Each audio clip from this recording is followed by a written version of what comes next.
അമ്മേനെ ഉപദ്രവിക്കുന്നു, തലക്കടിച്ച് കൊല്ലുന്നു, എത്ര എത്ര അങ്ങനത്തെ കാര്യങ്ങൾ. നമ്മുടെ അമ്മ എപ്പോഴും നമ്മുടെ ആണ്, നമ്മുടെ ആ ഒരു സ്നേഹം, എഴുതാനും വായിക്കാനും അറിയാത്ത അമ്മമാര് പോലും നമ്മളോട് കാണിക്കുന്ന ഒരു സ്നേഹമുണ്ട്. അതൊന്നും ഇപ്പോഴത്തെ കുട്ടികളൊട്ടും മനസ്സിലാക്കുന്നില്ല.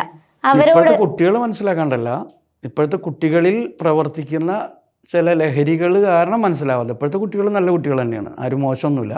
പക്ഷേ നമ്മളെ നിയന്ത്രിക്കുന്ന മറ്റൊരു ശക്തി വരുമ്പോൾ, ആ ശക്തി നമ്മളെ നിയന്ത്രിക്കാൻ തുടങ്ങുമ്പോൾ സ്വാഭാവികമായിട്ടും അവൻ്റെ വ്യൂ പോയിൻറ്റിൽ അവൻ്റേതായ ചില ന്യായങ്ങൾ തോന്നും. ഇപ്പോൾ മയക്കുമരുന്നിന് അഡിക്റ്റായ ചില ആൾക്കാരെ നമ്മൾ അറിഞ്ഞിടത്തോളം, ആരെങ്കിലും വന്ന് എന്താണെന്ന് ചോദിച്ചാൽ അവനെ കൊല്ലാൻ വരികയാണെന്നാണ് അവൻ്റെ മൈൻഡ് പറയുന്നത്. അവനതിന് പ്രതികരിച്ചേ തീരുമെന്ന് അവൻ്റെ മനസ്സ് പറയുന്നു. അങ്ങനെ അവൻ ആയുധം കൈപ്പിടിക്കുന്നു, വെട്ടുന്നു എന്നൊക്കെയാണ് കേൾക്കാൻ കഴിഞ്ഞത്. അത് അവൻ്റെ കുറ്റമല്ലല്ലോ. അവന് സ്വബോധത്തിലാണെങ്കിൽ തീർച്ചയായിട്ടും അവനങ്ങനെ തോന്നില്ലല്ലോ.